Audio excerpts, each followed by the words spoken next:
Hi, welcome to the Hunting Illinois podcast. The whole team's here today, so welcome Lauren, Curtis, and Dan. And I'm Jason. Today, we're going to be talking about a past hunting trip that we went on. So, we actually got out turkey hunting, and Dan is out currently in his season now. So, he's going to tell us kind of an update on what he's been seeing in the woods in central Illinois. But we just went out in the southern Illinois and took a hunt camp winter, two hunt camp winners out for some backcountry turkey hunting. We went camping and had some success. But we'll kind of go through that whole process that we had to go through and looking at some flooded areas down there and how we all kind of adapted to that. But in the meantime, we'll hit up some outdoor updates real quick. Not too much going on, but some still important things going on for sure, especially if you're a deer hunter, right, Dan? Yeah, it's always hard to keep deer on the mind when it's turkey season. But one of those things in Illinois, especially if you're interested in firearm or muzzleloader hunting, you do have to kind of keep it in your back pocket this time of year. So currently the first lottery application to obtain an Illinois firearm or muzzleloader permit is currently open. That does close April 30th. So we're getting close to the crunch line. So if you haven't submitted that lottery application yet, go ahead and get that submitted.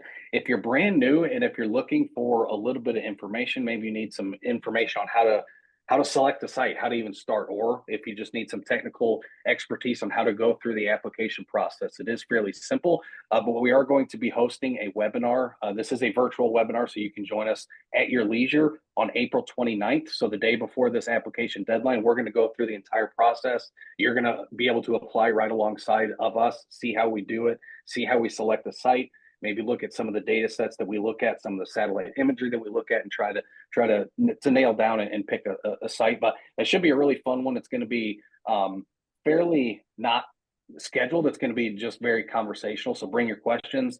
If you want us to look at some sites and maybe compare and give you our 2 cents, we're more than happy to. But again, that's April 29th.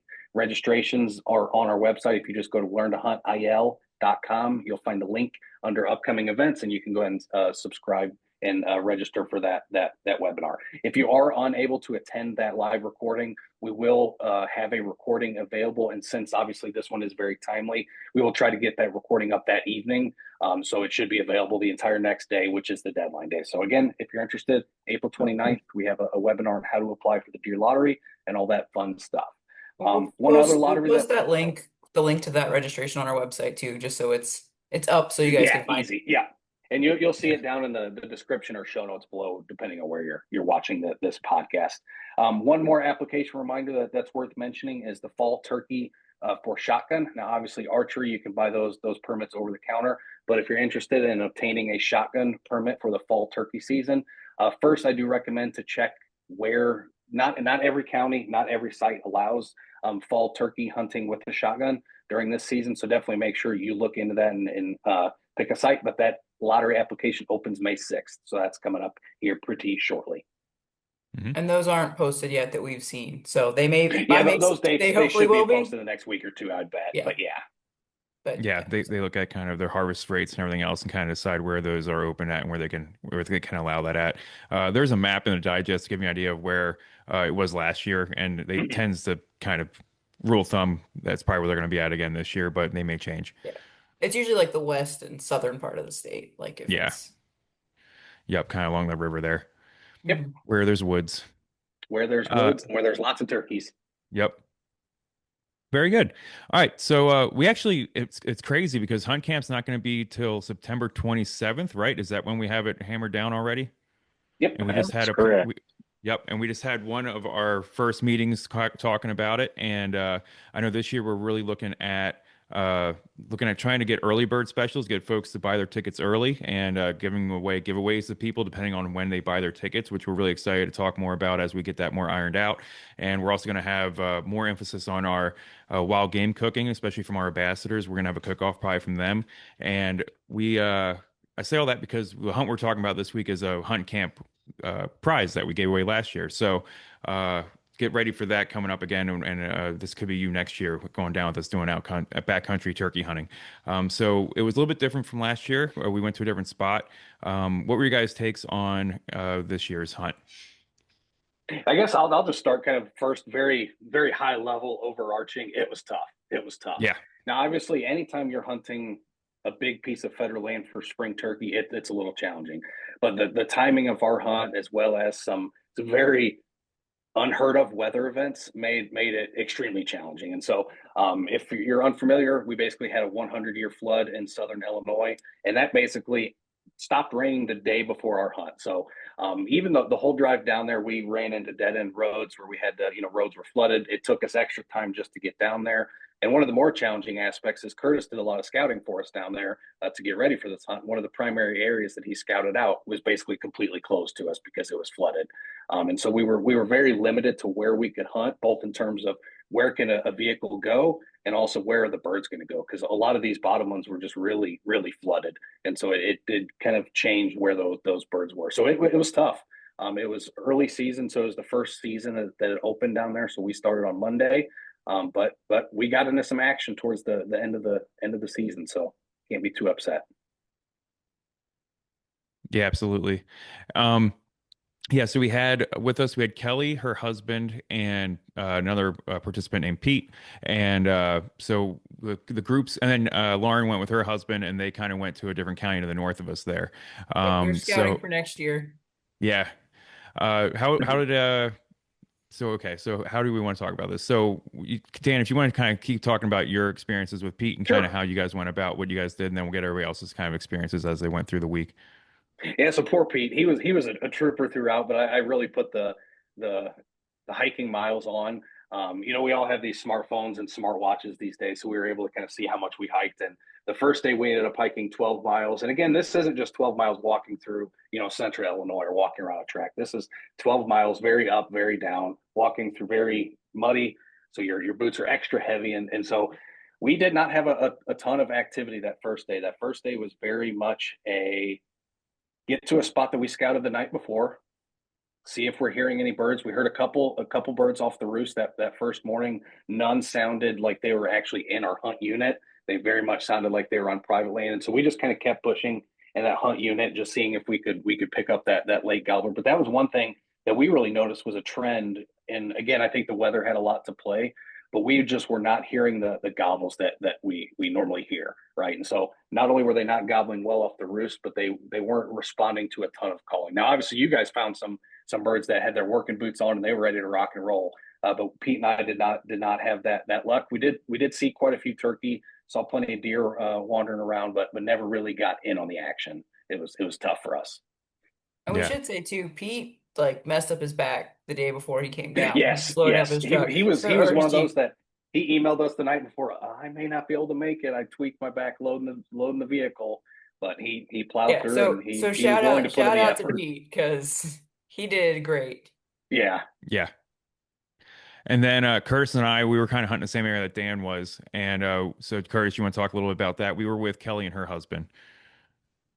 Yeah, so another thing I think to point out about the weather, so not only did we have this 100-year flood event occur right prior to us being there, which flooded out probably 75% of our hunt area or more than that. So basically concentrated all the Jackson County hunters into a very small area of the public land that was left that was high and dry. But not only that, but we were also dealing with kind of windy, chilly conditions. It didn't really feel like spring turkey season like most of us kind of remember it. It felt more like a fall season, you know? It We did. I almost mean, we felt woke like we up were, in the tents with frost everywhere. Yeah, we got down to 29 the one night. Yeah, Yeah. it was Yeah. chilly. Yeah. We had so to wake quite up first chilly. morning So and frost off the truck windshield so that we can get driving. Yeah. yeah, exactly. So a little bit different. And like Dan was saying, the birds were just not talking. And I think Dan even bumped into one old timer down there, said he's been hunting that area for 40 years, and this was the least amount of gobbles he had ever heard. And I certainly believe that because, yeah, we heard very few gobbles. It was after day one, I think we were probably a little frustrated, you know, with just a few number of birds around, and we did run into a couple there on day one, but it wasn't until day two when we actually found birds that were excited enough to want to play ball. And so, you know, the whole kind of our whole strategy is we're doing kind of a run and gun strategy. And this is what we have, a large area that we can cover. We don't know specifically where the turkeys are at. We need them to make a noise so that we can try to develop a plan. So we're basically just moving across the landscape every 2 to 300 yards. We'll get to a spot and let out a couple yelp sequences to see if we get a call. And this is why I love turkey hunting, because we did that for a straight up day and a half, like we were just a bunch of goons walking around the woods, right? And it like that's what we felt like, because there was nothing there. And then all of a sudden it changed, and it changed in an instant. We were standing up on the hill. I hit the yelp, yelp, yelp, and immediately I heard two gobbles in succession, but not within shooting range, but within calling range. At that point, I'll estimate maybe they were like, I don't know, 300, 350 yards away.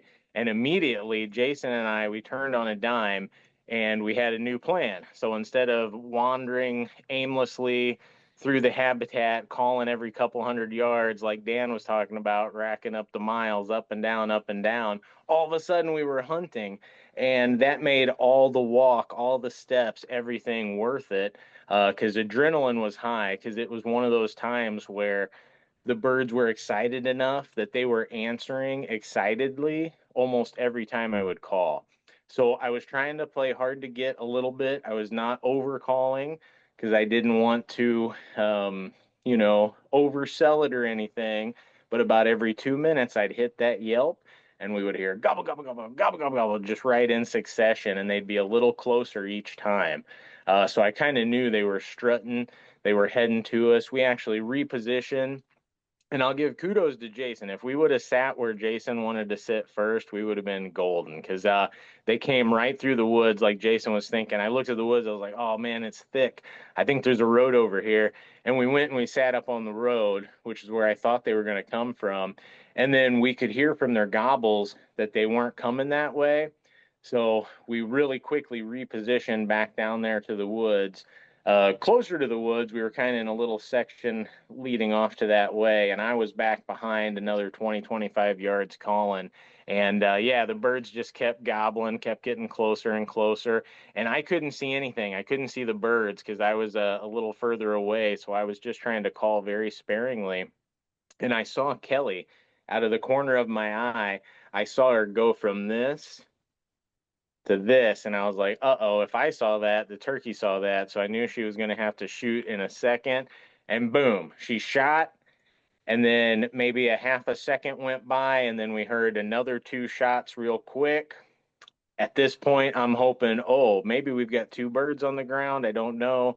I hop up. I see Kelly and Mike and Jason are all getting up, and I'm looking around. I don't see feathers. I don't see turkeys. And this is kind of the point where I'm like, rut-row, Shaggy. It's not quite the scene I thought I was standing up to, but we all learned an important lesson, and that's that the hunt is not over until that bird is in your bag. And this was one of those times we did everything right. Even Kelly, she was positioned right. She got a good shot at a bird in range, and guess what? It just didn't work out. And that happens sometimes. And it's shooting a turkey is not easy. We're shooting with extra full chokes. This I've bird missed. was at 20 to 22 yards, so she was probably shooting a pattern like the size of a softball. And turkeys aren't still; they're moving around. And She she also she was whiffed. also not using her gun. She borrowed one of Yeah, mine. I was So it thinking that too. wasn't, Exactly. Yep. even though it was the same, make and model as something she had, it's like a car, right? Like everything's got its quirks. It's a little bit different. So For sure. And yeah, if you're just not all the way down on the gun, or if the turkey just moves at the last second, it's a clean miss. But I will say, on the bright side, I think we all had a blast. It was exhilarating getting into that call back and forth with the turkey. And I think, Kelly and Michael got to see that. They got to see what turkey hunting is. It is just walking around in the woods like a bunch of goons making turkey sounds until a turkey responds, and then all of a sudden it's kind of the most exhilarating hunt you can be a part of. So not to say that's going to mean it's going to work out, but we had fun, and it wasn't a total loss. We did find some morels, and we ate some fresh morel mushrooms at a campsite. So I not had gonna morels for the first time. That was exciting heck for me. yeah, can't turn your nose down at that. That's a good camping trip in my book. Yeah, and then Yeah. Jason and I took Kelly and her husband out the next day to basically the exact same spot. We're like, man, those two birds were the most call receptive birds that any of our group ran into the entire trip. So we're like, you know what? Let's give this another shot. So we snuck in there pretty early. We got there because at one point you guys were a little concerned that somebody may beat us to that parking lot, and so we were like, you know what? This is our last day. We're just going to wake up super early. So we all just rolled directly out of the tent at like 4:15, just chugged over there, and we probably sat in the truck for another, I don't know, 30 35 minutes and just kind of waited, just to make sure we had the spot. Right. And so we kind of started sneaking up to where you guys encountered these birds, and boom, like clockwork, right off the roost he starts gobbling. And we're like, okay, this is going to happen, because he was already in what Curtis kind of termed that workable range. Right. You could tell that gobble was close enough that if you were to call, there's a chance that he's going to come to it. So we kind of got set up, and he's still gobbling off the roost. He's still gobbling off the roost. And then about 2 minutes later, he gets quiet. I'm like, okay, he's probably on the ground now. So I give it a few more minutes, and I'm going to start calling. And then all of a sudden, we just hear boom. And turns out there's another group of hunters on some private land that were probably directly underneath that bird. Because I mean, that bird gobbled off the roost, and then within 2 minutes, he was probably shot. So that was kind of the story of that hunt. But it was certainly cool to always hear him that close. Yeah, absolutely. And I forgot to mention, but we actually interviewed Kelly, so we'll have her point of view of all this here in a second. I'll put that up right after we're done talking a little bit more here. But yeah, so I talked to her about it too, and we really feel like in the 3 days we did it, it was a good for what it was, which was an educational hunt, and I think we showed them all aspects of turkey hunting in 3 days, which is hard to Mm-hmm. do. And we really showed them how it's a grind sometimes, and other times it works real fast. And then when it does work really fast, you gotta get set up and get ready, and it could happen in an instant. And then you had a day and a half of walking around that comes down to just a few seconds of a decision. And then and then the classic hunting on public land versus private land, and how sometimes Yep, yep, people have yep. access to a part of woods you don't, and And next it thing you know, you sucks, but got that's shot out reality. from underneath you. Yeah, literally. And so yeah, I mean, I think they learned a lot. I think she's going to keep trying turkey hunting. I think they're still a little hesitant on calling. I think that's the biggest hill for them to try to get over. But Which towards they've the got end, plenty of time before next season to get ready for that, for exactly. sure. Yeah, and we kind of did some educational stuff there at the end there, where we were kind of like, well, we might see something still, but we got about a half hour left before we head back to the truck. Yeah, Here are yeah, our and that was calls right after here. he found a nice little shed. Her Yeah, husband he did. found a Yeah, shed when we yeah, were walking around. Yeah, that was cool. that So was Mike got cool. a shed, her husband, and so yeah, but Kelly and I got kind of go over the same kind of the story from her point of view, and I just want to add on that, and I say this with Kelly, but again, we had after that flooding, we had to really look at everything that we always tell everybody on how to find public land, on how to Hmm. hunt. So Dan and I were sitting there, and we were looking at our hunting our map apps at Google Earth and everything else, and just looking at where the state land was at, where the federal land was at, and going back into the back of the digest, seeing which state lands take county level tags, which is what we had, and where we could still go, knowing that our primary spot was taken up. And I even commented to Dan, I'm like, dude, we're doing exactly what we tell people on how to go about doing And this, it because works. It and it works. did work. Yeah, we found And land. and when Jason says like primary, like I think we estimated what it was like 80% of the area we thought about Oh, easily. Yeah, it was yeah. Yeah. gone. Like we just couldn't get to it for Yep. flooding. Or at least they couldn't. Like I said, I was in a completely different spot. But it was, it was a big, like all of the plans, all the initial scouting was pretty much useless. So And Yeah. that's why I love hunts like this, because we, even when we were down there last year, we ran into similar things. We didn't certainly have the weather that we had to contend with, but we ran into a lot of hunters last year. We ran into a lot of areas that looked federal, but maybe somebody had no trespassing signs. You're like, well, what is that? And so it, to me, it just really highlights we don't have a special sauce, right? And so this is 2 years in a row. We've taken a brand new group of hunters down to the Shawnee National Forest and put a legal turkey within range of some of the hunters. And to me, that just shows the value of just understanding how to use maps, how to use all these different resources, but then have that understanding and that really defined ecological mindset that you understand what these birds are actually doing. Because I think that's what made the biggest change for at least the way Pete and I hunted the last day. Now, obviously, we didn't have the success you guys did, but when we were sitting around the campfire, how many times do we say, you know what? Why are they not in the field? Why are they not gobbling? And then we started, okay, well, what are they doing? Well, we're not seeing any insects. We're not seeing any grasshoppers. We're not seeing any bugs in these fields. So what are they doing? Oh, well, now we're seeing all the sign in the woods. And so just being able to work through that yourselves, I think is just really impactful. But again, I just want to emphasize we don't have a special sauce, right? It's just us learning what we know through the years and trying to apply it. And so what I really hope if you take this episode is, hey, I can do this too. Because again, we don't have anything special. We're just a bunch of people who are passionate about this stuff, love this stuff. And it can be done, and it can be a lot of fun. Even if you don't have what a lot of people would call a successful hunt, I had a heck of a time. I didn't have a tag in my pocket the whole time we were down there. Yeah. But it was one of the greatest couple days experience I've had in Illinois, and probably honestly since last year at the Shawnee. There's just Yeah. something special about that place down there. I feel like I was The trying people harder you than I meet, would I have mean, yeah, if I was Yeah, by Jacob and myself. I didn't even have remotely close the amount of action either of you guys had. Hmm. Because we were scouting a completely different area and there were a lot of hunters and it was mixed in with a lot of private land. And the way it was set up, it was roads and then some fields that I think DNR probably plants, but with all the rain, it was just mud. Like everything yep. that had been grown was washed, so there was no fields for the turkey, and then it was thick woods, and then it was Turkey Bluff, so it just drops. So it's like very steep. So there wasn't really anywhere to go, and you don't want to like mess up somebody else either by just kind of wandering through. But like I still had a nice time hunting with my husband, like sometimes Hmm. Hmm. we'd be together and just watching the birds, and sometimes like I'd be in a different spot and would just be like, because the way the fields were, kind of to see if anything would kind of pop out in a different spot. And when that was, nothing was going on, we'd go get a cup of coffee and come back. Like I saw some armadillos, which was exciting. Got a nice peek Yeah, at that one. was different. Yep, yep. Yeah, I saw more armadillos. I saw one turkey the whole time I was out there. I saw three, four armadillos. Like got real close to one, like Yeah, so I had still had a nice time. Just, nice. I mean Yeah. this is my second time turkey hunting, my husband's third time.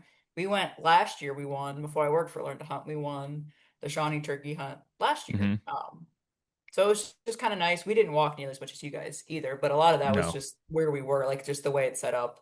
Yeah, That's and again, it's just one of those things like, do we need to walk as far as we did? No. But there's always, especially for me when I'm turkey hunting, and Curtis and Jason definitely hit on it too when they were talking a few minutes ago.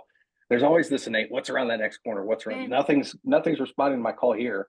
Maybe if I walk another 300, something will. Well, And and it's one with of those us, the things thing was that like, when the turkeys aren't gobbling, like at least deer hunting, you have that predictability. You can say, okay, I may not be seeing deer, but if I sit on this trail that is heavily used, I can see their tracks over and over again. I'm eventually going to see something. With turkey, you really don't have that. And I mean, the amount of sign, or I should say the lack of sign, I think that we all saw was a little surprising too. yeah, we We were, saw yeah, almost we nothing, found a and we little bit of heard scat, a nothing. few feathers, a few tracks, but the tracks were only able to be seen in like a very sandy substrate Yeah, like where along a most of creek that or soil is something. very clay. And so they're not leaving tracks. And so it's just very difficult if they're not talking. So Well, and with the covering a lot bluffs of too, you distance can is the kind best of strat. see down, but you're like, they're not going to be in some of that thicker Yeah. stuff. And with how muddy it was too, I'm like, I'm not going down that because we're not going to be able to get back up. Like, we're not going to be, you Yeah. know what I mean? Like, it's steep enough. Yep. Like, we're going to be able, Yep. like armadillo rolling down, but we're not going to be able to climb back up that, Kelly and I talked about So, that too, where we are like, man, every time, every hill you're going down, you're gonna have to come back across to get back to the car, and it yeah, was a I'm lot like, of it's that. called Turkey Bluffs. I'm like, we are Yeah. not, because literally our site, it's like road, bluff, some of it, and then the like road, and then like Mississippi River. Like we were very close to the river. So it was, and Yep. then the other side was just all mud. And we heard one gobble, like one little gobble sequence. And like you guys, Jacob got really excited. I was in a different part, so he texted me because I was keeping an eye because the way the field was. He was like, "Oh my God, did you hear that?" And I was like, "Yeah." And then we heard boom, and then Hmm. no more gobble, like because it was private across the way, and it was Yep. no more gobbles.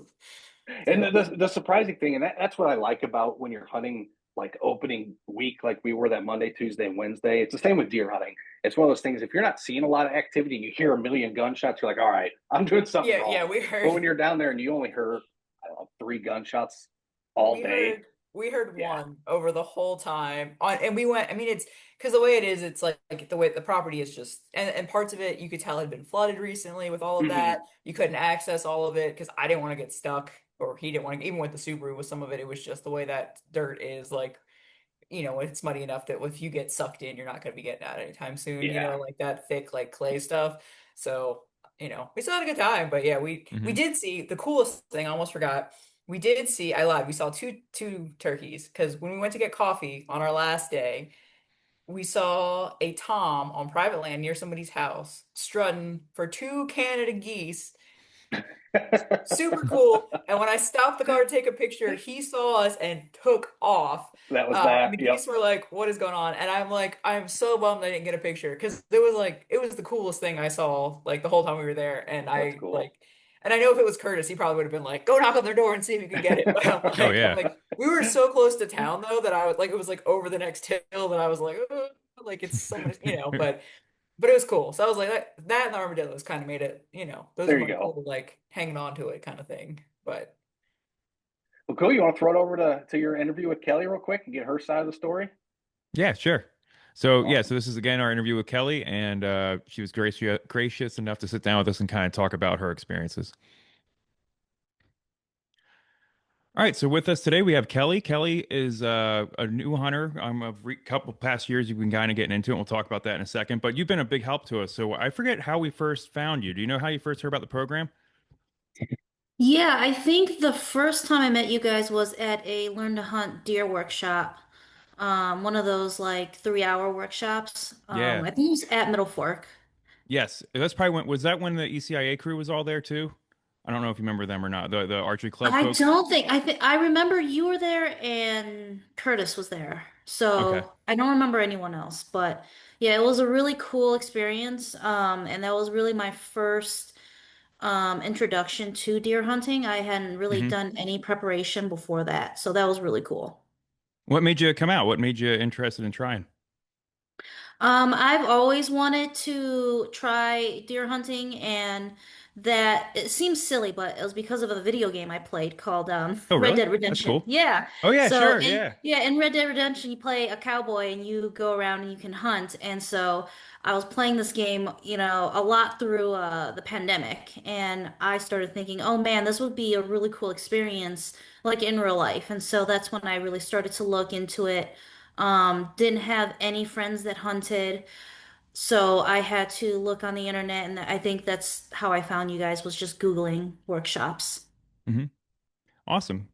Yeah, it's kind of like the New Oregon Trail. I think when we were kids, like the older folks anyway, we had the Oregon Trail in the 90s, and they had a section there where you could go hunting too. And I think that was Yeah. like probably the first hunting game. Then they came out with all like the actual like big buck hunter home PC games and stuff Yep. like that. Yep. So you've gotten into hunting now, and that was a couple years ago now. But since then, you've been a big volunteer for us. You've come out to a couple of our hunt camps and have volunteered, become one of our ambassadors, which kind of just happens naturally. We just kind of, as a program, we just pick people who seem to be accountable and energetic and want to be a part of the program, and then we kind of uh, accept your opportunity to come and help us out because we need it. We need some extra hands. There's only so many of us, and hunt camp's a big event for sure. So. But while you were there last year, you ended up winning a turkey hunt with us. So, what was the turkey hunt that you won, and what made you want to apply for that one out of all the different options that were there for the raffle? To be honest, it was a chance for me to experience something that I would never do on my own. Um, I just never really looked into turkey hunting before, and so when I saw that there, I was like, "Oh, this is great," because it was like backcountry experience as well too. We got to camp a little bit, and I'm all about that. So I Hmm. thought that was a really cool thing to do, and I love the Shawnee. So I was really, really glad that I had the opportunity to do it. I really enjoyed it way more than I thought I would. Yeah, and you also brought your husband along too, who I haven't seen yet. So I think this might be one of his first times getting out too. So what was It his was experience like? actually his first time hunting ever.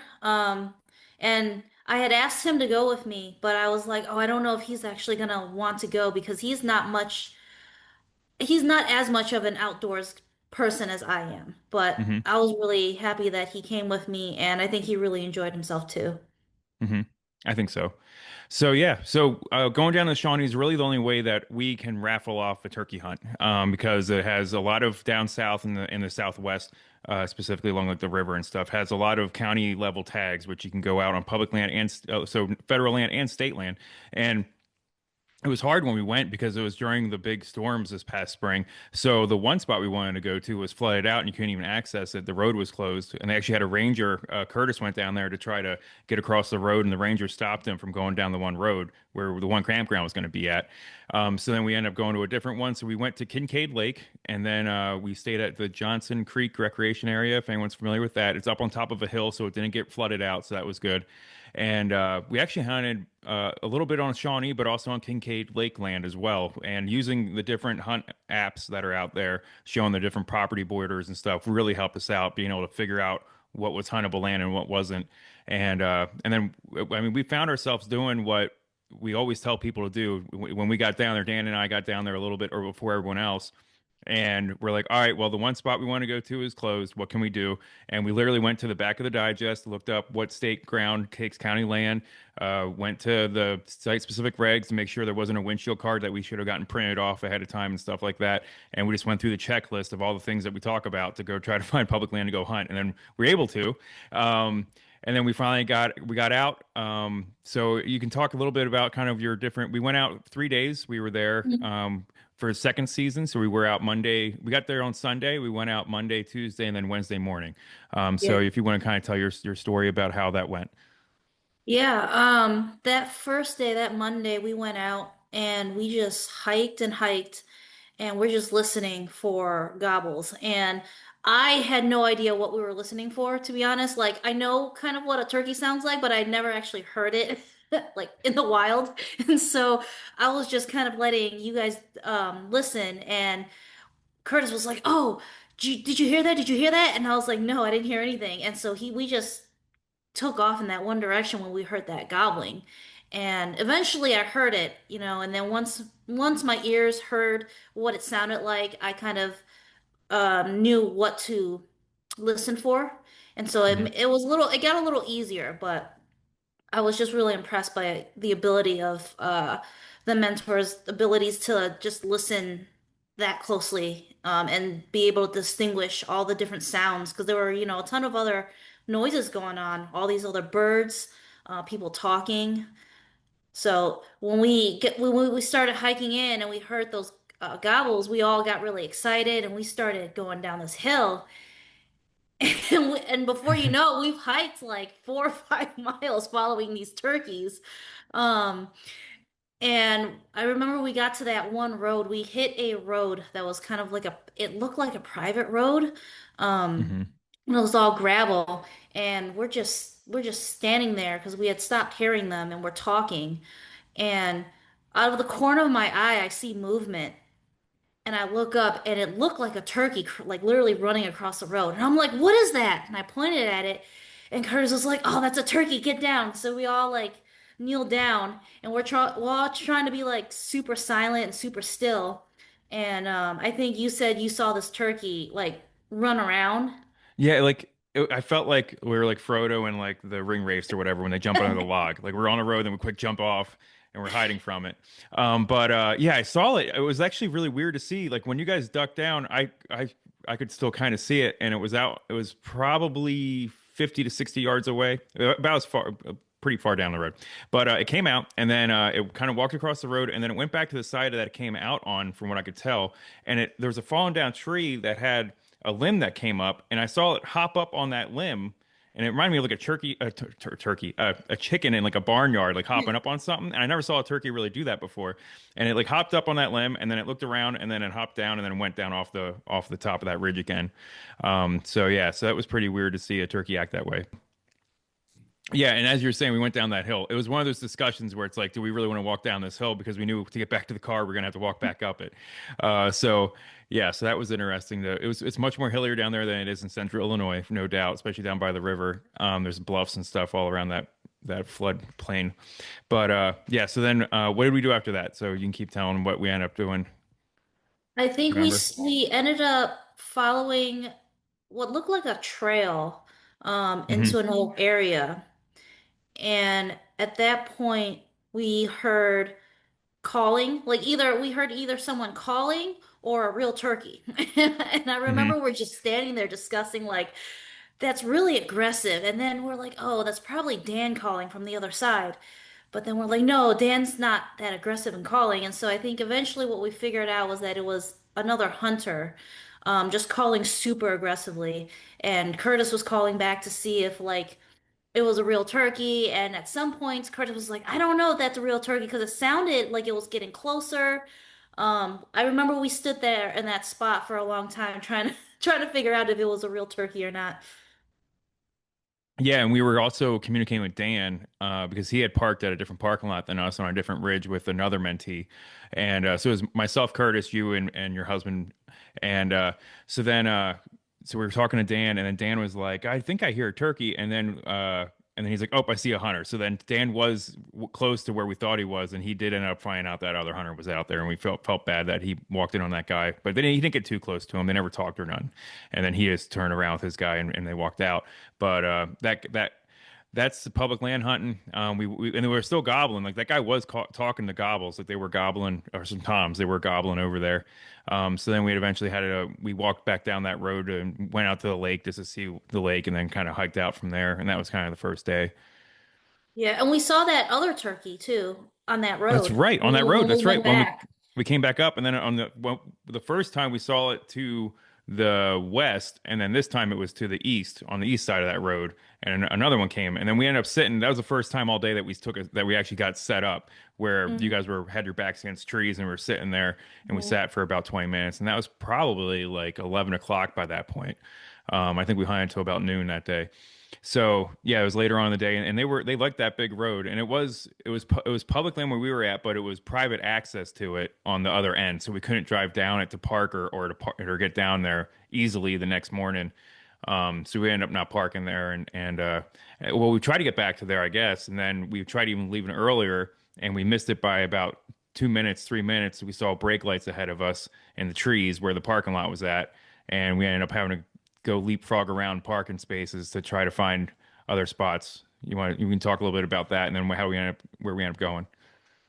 Yeah, I think we tried three spots, three to Yeah, four. I was getting a little discouraged because we kept going to these parking lots and yeah. there were What were you cars in thinking there. as a new hunter? Like, what were you thinking as you were like, I was like, oh man, are we not going to be able to hunt today? And then, because we drove separate, I was discussing this with my husband, and he yeah, was like, so is this like, does that mean we don't get to hunt if we like go and all, like, there's all these cars there? And I was like, well, we could still hunt it, but I think it's just part of hunter etiquette to not like walk in on someone else while they're already there. So I was like, I don't know if we're gonna get to hunt today, but I think thankfully we had talked to, or someone had talked to someone at the campground who gave us a tip about a piece of land really close. I think it was almost across the street from the campground. yeah. It was like Um, yeah, almost within sight of the and they said that they had turn. seen people like harvest turkeys there like 2 days in a row. And so we decided to go there and give that a try. Mhm. We were the only car there, I think. And we started walking around calling. And at first we didn't hear anything. And we're like, oh man, this is kind of a bummer, we didn't get to see any action today. But then all of a sudden, I think Curtis hears a gobble from this direction. He was like, oh, new plan, we're going here. And so we immediately walk over in that direction. And he's calling and they're gobbling back, and so it's starting to get really exciting, right? And so we get to this area and they were like, oh, let's set up here. And there was a not like a road but like a big mowed trail. And There's like a fire so road or like a big mow trail. yeah, like a Yeah, fire road. And you guys were like, oh, the turkey's probably going to come out onto this road, so let's just set up by this tree. And so we were sitting, me and my husband were sitting at the tree, and Curtis was, for a little further back calling. And then it sounded like the direction that they were coming in started to change. So instead of coming out on that road where we initially thought it was coming from behind us, and so hmm um, made the decision to switch positions, and we went to the other side.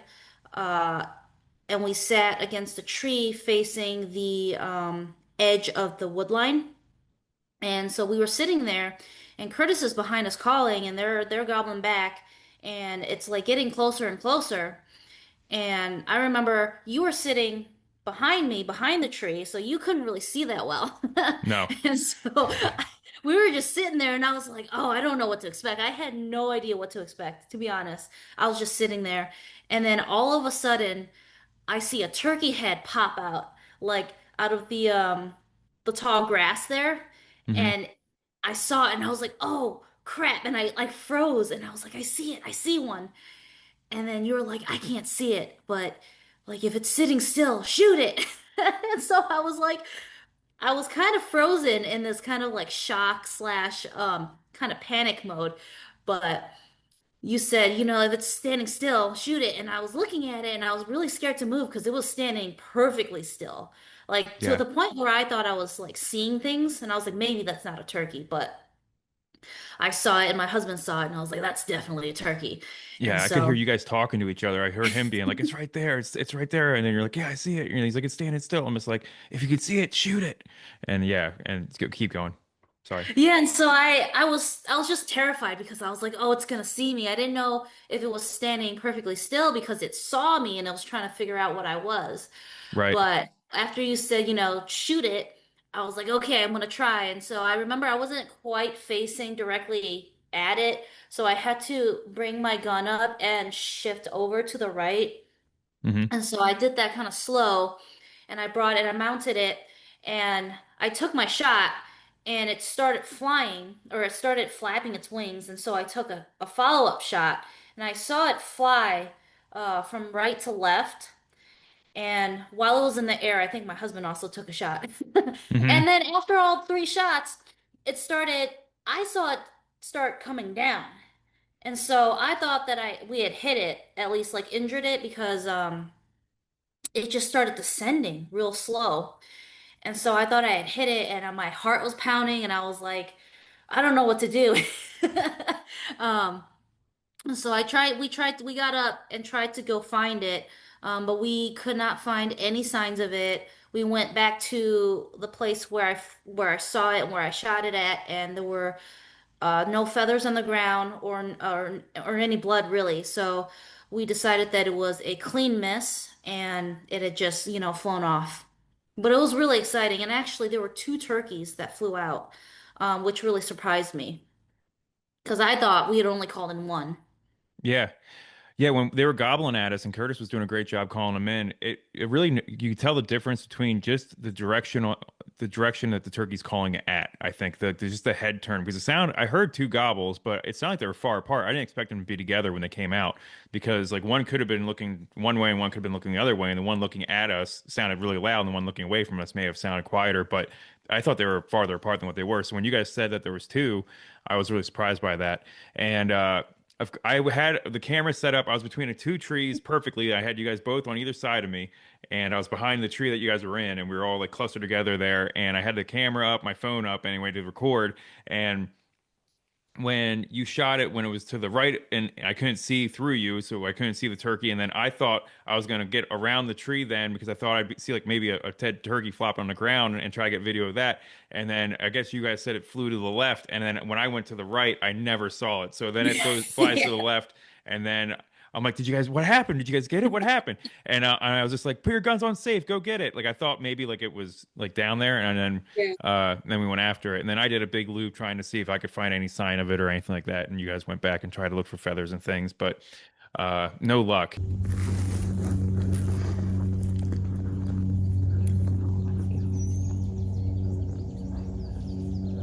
I can't hear you, but if you can shoot him, shoot him.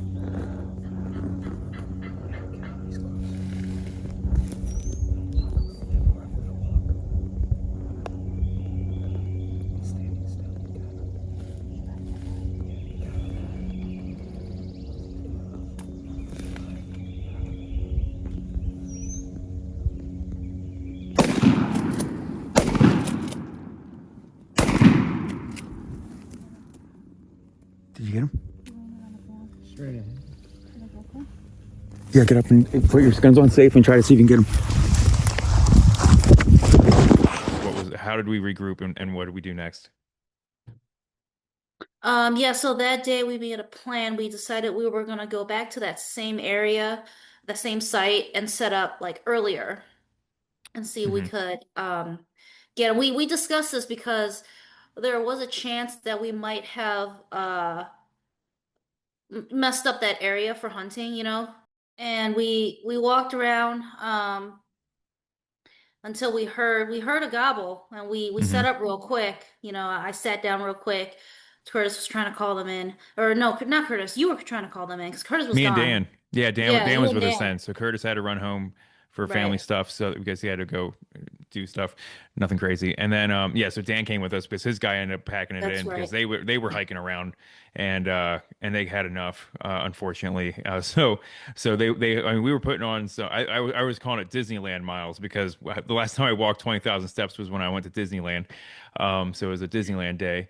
So anyway, so yeah, so Pete had enough, and they weren't getting enough action really to stick around, but we were. So we stuck around. Dan came with us that morning. Dan was calling a little bit more than I was in that morning, and then and they were calling back, and they were still on roost. So we were it was right when sun was coming up, and they were still on roost. Dan was calling a little bit, and then what happened? Yeah, and I was getting excited. I'm like, all right, third time's the charm.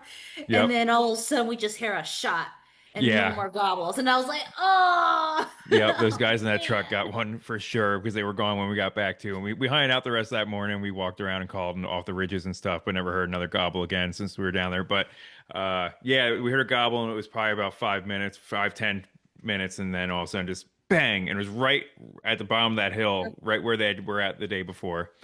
But Yep. hey, we drove 3 hours and found spots that were open for hunting. We talked about different tactics. We had different setups, and we were on birds, and you also got a shot at birds. So last year when we did this was our first year doing it. We went to a different location, and we had birds in front of our people, but they weren't able to get a shot because they were the birds were in like a thicket, and they weren't really sure if they were able to shoot it or not. This year we got a shot off, and then next year whoever wins is definitely going to get one because we're working our way up. Third time's the charm. Yeah. Yeah. No, it was Uh, still a really cool experience. And like I mhm. said, I would have never done it on my own. Even the Yeah. calling, is a skill that you need to learn. Yeah, we started And teaching you so guys at by the end of that third morning. We were like, "You guys want to try to get some calls in?" And we finally gave you guys some calls to try to call off those yeah, ridges there and at least try it out. You guys could do it. You definitely yeah. could do it. Yeah, I think when I go backpacking now, I'm gonna bring my call and I'm just gonna Yeah. practice and see what Hmm. happens. But that was really exciting. I really like that style of hunting where we walk around. If one spot doesn't work for us, we just walk to a different spot, and then like kind of following the animal was pretty cool. And then when it came time to, to the action, we got to sit down and stay still. And so it was like a very cool blend of deer hunting and squirrel hunting and, the only types of hunting that I've done on my own. Yeah. So it's really cool. No, that's awesome. Did anything surprise you at all? Um, it just surprised me how hard it was to spot a turkey. Mm, Like even after I saw that turkey run across the road, like yeah. immediately I lost it. I Oh, was if like, they oh, I stop, don't if know where it went. Yeah, if they don't Yeah. move, you ain't gonna see them. I mean, I've been archer hunting before and had a whole flock of turkeys just last year. No, it was actually gun season last year, so all the leaves were off the trees and everything. It was wintertime, and I had a whole flock of turkeys come walking right in front of me.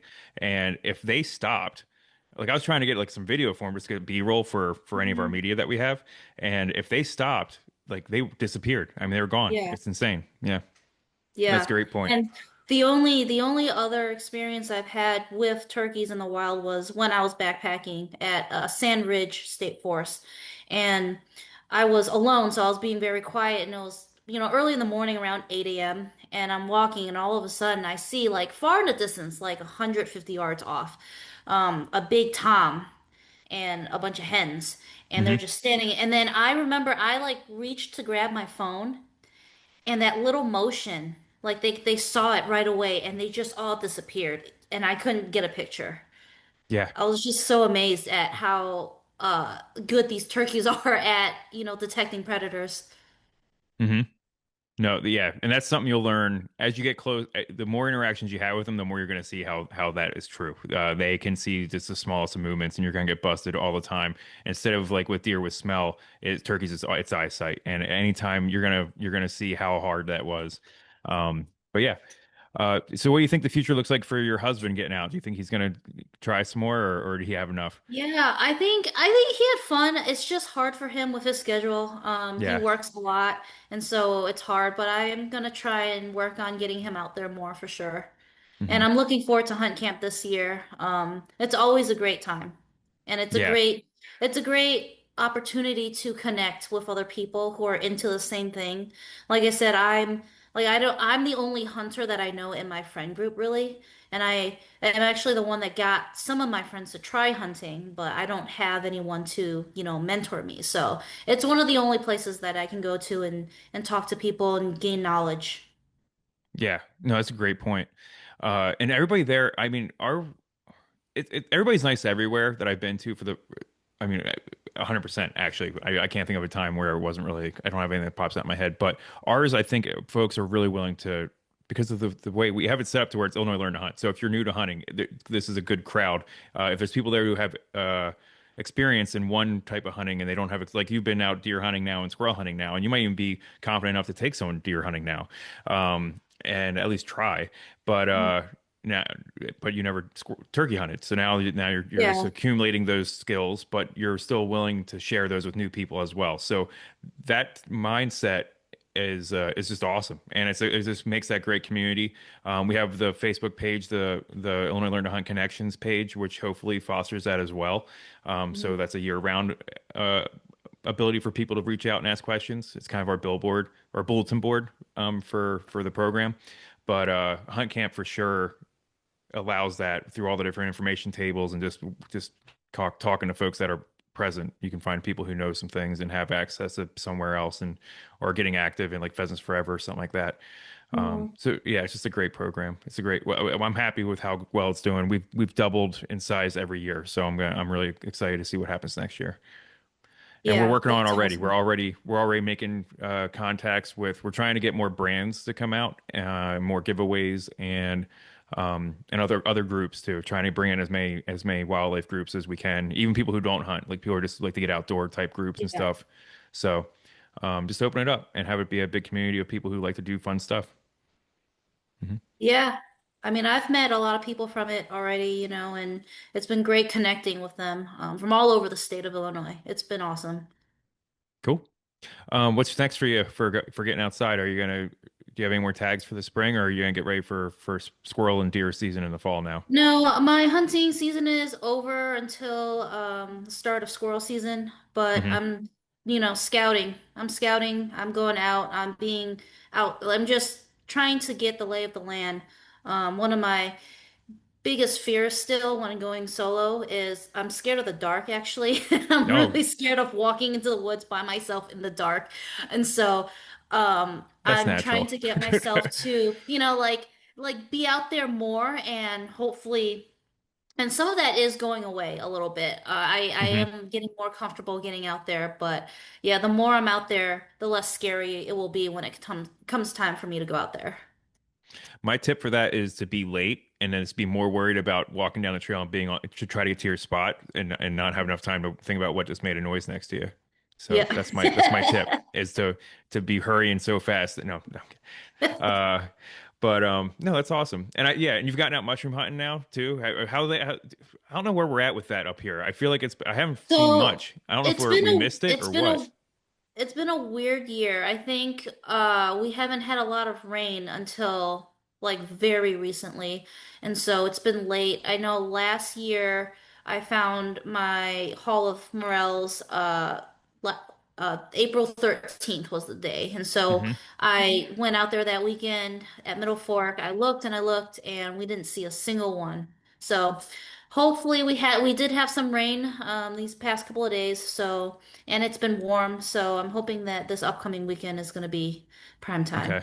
So if we didn't miss it, we're early. Hopefully, still that'd be great. Yeah, I yeah. know it's West Central Illinois on that. There's a mushroom Facebook page for Illinois, and the West Central Hmm. seems to be hammering 'em right now, like Peoria area and some other spots too. I've been getting just a Yeah, bunch. East Central is a little bit sparse on that map. Yep. I think you're right. I think they've gotten more rain out that way than we have out here. So I think that's a big factor for sure. Yeah, because I didn't even see stems, so I don't think Yeah. other people got there before we did. Yep. I was out there too. I think we were you both out there on Easter? I was out there on Easter. I think I missed you. Yeah, Yeah. yeah, that's funny. Yep. All right. Cool. All right. Well, you got anything else you want to add about your experience so far? No, if anyone, hey, I'm always up for meeting new people, especially if you're new, especially if you're a woman, especially if Mhm. you're in Central Illinois in the Champaign area. Please hit me up. I'm on Instagram. The easiest way to connect with me is on Instagram, at Kelly Into the Wild. And so send me a message. I'm happy to talk to you about all types of hunting. That's awesome. Yeah, I was gonna plug your Instagram because it's a great page and you kind of you dabble in everything. Like you said, you're backpacking, and you started saddle hunting last year, and you kind of talk about your experience with saddle hunting and stuff like that. Yeah, Yeah. yeah, I really enjoy it. I mean, I have a fear of heights, and I think when I talk to people, it's like, oh, I have a fear of heights. I actually feel way more secure in my saddle than I do in a ladder stand. Yeah. This is my dog. Sorry. Oh, oh, you're fine. So if you want to talk to me about that too, I'm happy to, to talk to you about that. I just don't have a lot of people I know in real life that is into this kind of thing, so I get kind of excited. Yeah. No, that's awesome. All right. Well, thanks for your time, Kelly. I'm sure we'll check back in with you at some other time. We'll probably have you on the podcast in years to come because you're going to be keep doing some cool stuff. So you're always fun to talk to. So we'll see you around, and we'll see you All at Hunt right. Camp for sure. Yeah. So Thanks, awesome. Jason. You got. We'll see you. Bye. Bye. All right. So that was Kelly's talk. So again, thank you for that. And again, like it's so cool that she is willing to also like she's just getting into hunting herself. Like Hmm. she's probably been around I think 3 years, maybe 4 years now. I don't remember the first time It's we hard to saw her. tell. They all She's run I together after know. a while. Yeah. She said that because I know she was there for at least the second hunt camp. So that would have been Hmm. at least Hmm. 3 years ago, 2.5 years ago now. And I think we had known her already by then. And so she's awesome because she's just getting into it and she's brave enough to get into it, but also brave enough to talk about what she knows at least already. And so many people, they need to know everything before they feel confident enough to talk to people about it. But she's willing enough to be like, "This is what I figured out so far, and you probably are going to figure something else out that I haven't figured out, and let's talk to each other." And she's just the key person, a great example of someone who's trying to learn new things and is open to it and isn't afraid to be wrong or anything like that. So I really give her credit for everything she's doing. And follow her on that Instagram channel that she talked about, and and ask her any questions, especially if you're another female out there in Illinois, for sure. And you have any questions about any type of hunting, really, she's interested in all of it. Yeah, Nice. she's usually pretty happy if you need a buddy or just, Hmm. somebody to tag along with, that kind of thing. A gear Yep. recommendation if you're a short lady. We swap gear recommendations sometimes because it's hard. It can be tricky. So, So yeah, so thank you to her again. Dan, you want to give any updates on your turkey season so far in Central Illinois at all, Sure. or Yeah. what It's you've been been a seeing at little. least? It's kind of Is it the similar to what we've been seeing down south? yeah. It's the story of my turkey season this year is just weather, right? Mm, So I'm second season here in Central Illinois. It's been a little slow. The first 3 days, I woke up every morning and it's storming. Okay, I'm going back to bed. I'm not hunting in the storm. Rain, I'll hunt all day in the rain. Lightning and thunder, not a chance. So honestly, the first 3 days, I really didn't even make it out there. I did scout a little bit on the third day. I went out. The rain or the storm stopped at like I don't know, probably seven or so. So I snuck out there and hunted for an hour or two. Didn't hear a gobble. Did find some decent sign. Nothing really happened. Then the next day, it was windy, windy, windy. Like we're talking gusts of 30, 35 miles an hour. Now, that the morning was pretty good. It's starting to very much ramp up as you'll kind of hear as I go through day by day. Again, the first 3 days just kind of a bust with the weather. The fourth day, very windy. Did hear some gobbles off the roost.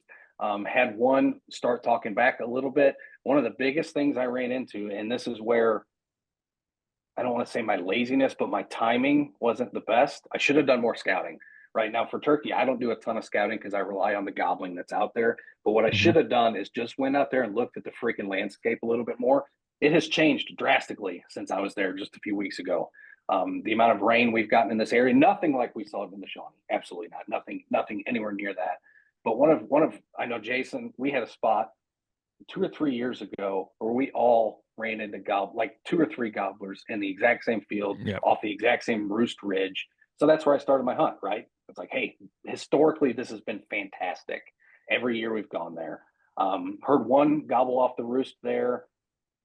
He just kind of disappeared. He did one gobble in the morning, and that was it. And again, I think the big thing and why they're not so much in that area is right off that ridge, it drops into a big valley. And that valley is usually a really nice bottomland hardwood stand, but it's got about 3 to 4 inches of standing water throughout that entire valley. And so they're just not using that right now, is what I've kind of come to learn. So that day was pretty much another challenging day due to the wind. Didn't hear any gobbling after the roost. And again, all the roost gobbles, it's nothing like what you really want, where you hear one, it fires off another one. Oh, and then that one gets this one going. And they all just like start doing this cadence where it's just like gobbling, gobbling, gobbling, gobbling.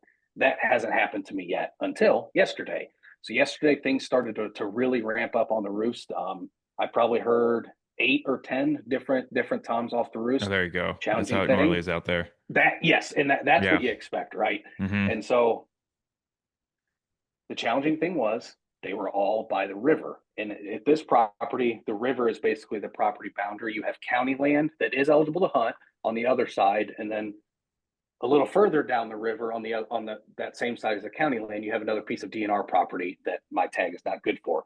It sounded like a lot of those birds were gobbling in that direction, so I started working in that direction throughout the roost. And at this, just to kind of set the stage, I'm in basically a giant field, right? It's probably, I don't know, what would you guess, 400 or 500 acres? I mean, it's a monster field. Oh, that yeah, the one that we always hunt. I think it's like Yeah, 700 yards long. I don't know how yeah, many acres it's a that is. giant I've field. I've measured it before because I'm like I saw something out there. I'm like, how far away is that anyway? I'm like 700 yards. I'm like, holy cow. Yeah, So yeah, I went yeah. on the old Google and measured it out. Yeah, it's nuts.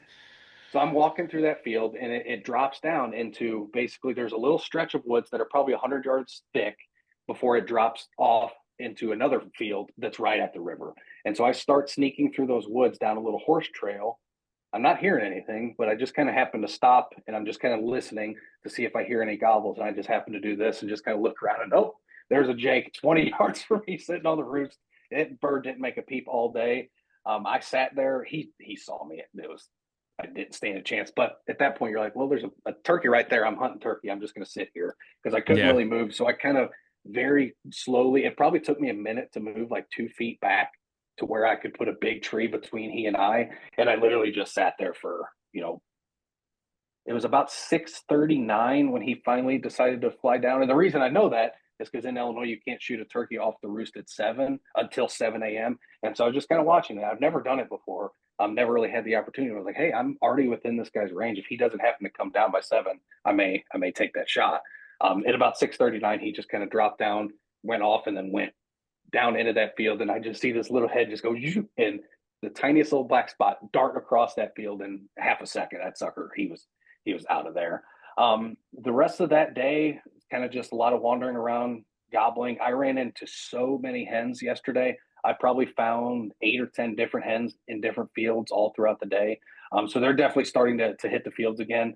Thank goodness, finally. So again, I think it's really ramping up. Unfortunately, I wasn't able to get out today, but tomorrow's my last day, so I've got one more day to give it a shot. But again, it's slowly building up, and yesterday really felt like what you expect out of a spring turkey hunt. So I'm optimistic, cautiously optimistic that I'll, Cool. I'll I'll get a chance tomorrow. Yeah. I mean, we always talk about, everybody says, what's the best segment to pick for spring turkey? And it's statistically the most harvested in the first couple seasons. But these weather patterns, I mean, if it rains the entire time you got your season out, you're not, I mean, good luck. Mm-hmm. Or 3 years ago in the north zone, the first season, there was like 2 inches of snow on the ground. Hmm. That's weird, right? Hmm. Turkey hunting in the snow. I'd love to try that at least once. But yeah, it makes things a little more difficult. Yep, for sure. But yeah, All right. I'm optimistic because I'm finally hearing the birds out there again. The first couple days, I know I was even texting you back and forth, Jason. Like, man, they're just not out here. I'm getting a little nervous. What am I doing wrong here? But they were just quiet. But Yeah. yesterday they lit up. So Yeah. Hopefully you have good luck tomorrow morning. Hopefully it all works out. I yeah, think weather's going to be it, all right. the weather tomorrow looks the best it's been for my whole segment. So fingers Hmm. crossed. And again, if I just get, I love harvesting turkeys because I love eating them, but I just haven't had that moment like you guys had where you're talking to that bird. For me, Hmm. that's the whole reason I turkey hunt is to be able to call, get it to gobble call, Yeah, it's the and I funnest haven't had part. that yet this year. I want it. So if I Ironically, get that tomorrow, I'm happy. the last bird you harvested, you had to call across from the piece you have now over to the other side, and now this year you might have to be calling it back from the piece that you were on Yep, last time to call back to this side because it's all state land, story it's of my just a life. different tag. Yeah, Yep, yep. bummer. You're getting It is good a at calling bummer. birds across water, which is one of the most I difficult things to guess. do. And the problem is that river's so high and so much thicker than normal because normally that river there's lots of little like sandbars in it, right? And so they can just kind of hop from sandbar to now. I mean, it's flowing pretty good. So I'm not even sure if it'll be tough to get them to cross that, but Hmm. And then, Lauren, do you guys have any plans to hunt up north at all? I don't know if you guys got any county tags up there. Yeah, Jacob and I both do for starting Friday. Hmm. He sprung for Elise at the Beagle Club. I did not, mostly because we're moving. Yeah, So trying to save a little money, and also just time. So he's gonna head out Friday, Saturday, do that. So hopefully it'll be fingers crossed, it'd be nice. Get one in the hmm, freezer.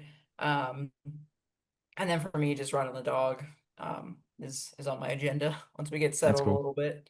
But and what season do you have, Jason? Four?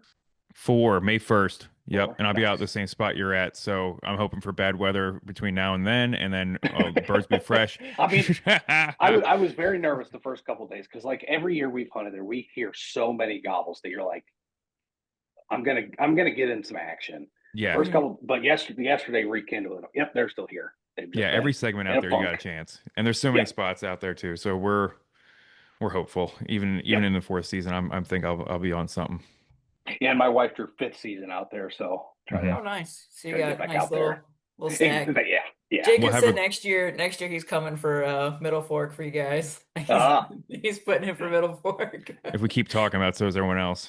yeah, yeah. This is how it goes. Yeah, he's Uh, funny. He's like, I was like, yeah, do you think I can sneak away to run the dog? Like, cause I'm like, I'm tired of moving. Like, I want to go do something fun. And he's like, yeah, let me know where you see those turkeys. He's like, go scout for me. I was like, oh, let's see how it is. hmm. Yeah, man. So yeah, Awesome. so again, hunt camp's coming. We got that planned out. We're reaching out to some new Yep. Save the date, partners. September 27th. September Yep, we're 27th. It's the first time trying to we're get really saying that out loud. So, trying to get some cool new partners and And mhm. if you've groups been to and hunt camp for the past few years, you've seen it progressively get bigger, better, bigger, better, and we are trying to continue that trajectory, both in terms of who's going to be there, in terms of like groups and organizations and companies, but also in terms of the hunts that we're giving away. We've got some big hunts in the works that we're really hoping to put together. So we think you're going to like it. But again, we're trying to just every year make this bigger and better. So if you liked it last year, you're going to love it again this year too. Yep. if you're Yeah, one of every year. our past Oh, good. attendees and you want to donate a hunt, get Mm-hmm. in contact or something else, an experience, whatever you're Hmm. good at. Let us know. Yeah, like Kelly last year, I think this year she donated a mushroom hunt. So Hmm. even Yeah, if you Morel. don't, Yep. if you're willing to, if you're an outdoors person and Yeah. you got some knowledge you want to give out, you can do a morel hunt or something like that. So feel free to help us out with that. So pay it forward in a way. So she won a hunt this year and she also donated a hunt last year. So that's great. Yeah, even if you're Um, if you're a big like angler and you want to, mhm. branch into hunting, that's cool too. We get a lot of people who bring family or people who want to try new things who maybe aren't as interested in hunting, but it's cool to have a way to kind of get them involved in the outdoors too. So, Yep. Last thing I want to clarify, it's been something I keep on forgetting to mention before we move on. In our story with Kelly and her husband, when we set up on the turkeys, and we keep on saying because we use it in our discussion with her too, where we say we set up on a road. It was not an actual road. It was like just like a horse path. It was just a regular It's like a trail. logging road. Yeah, Yeah, yeah. it's not an active road. We're not like a hunting on bridle a road. trail, yeah. So I just want to be clear with that in That case that anyone that, hears that that. that's a wise clarification. Yeah. Yep, yep. So yeah. Trail We is So a aren't hunting better I-57 here. yeah. trail would be a better descriptor than road. Yep. All right. I think that does it. Perfect. Anything else, guys? No, good luck out there. And if you're out there in the spring, send us pictures. The morels, depending on where you are probably be bountiful. The turkeys are starting to ramp up. Things are exciting out there. Mm-hmm. Weather's looking pretty crazy. It's going to be warmed up Yeah. here quick. Yeah. Cool. All right. Well, we'll see you all next time. Thanks. Awesome. Bye.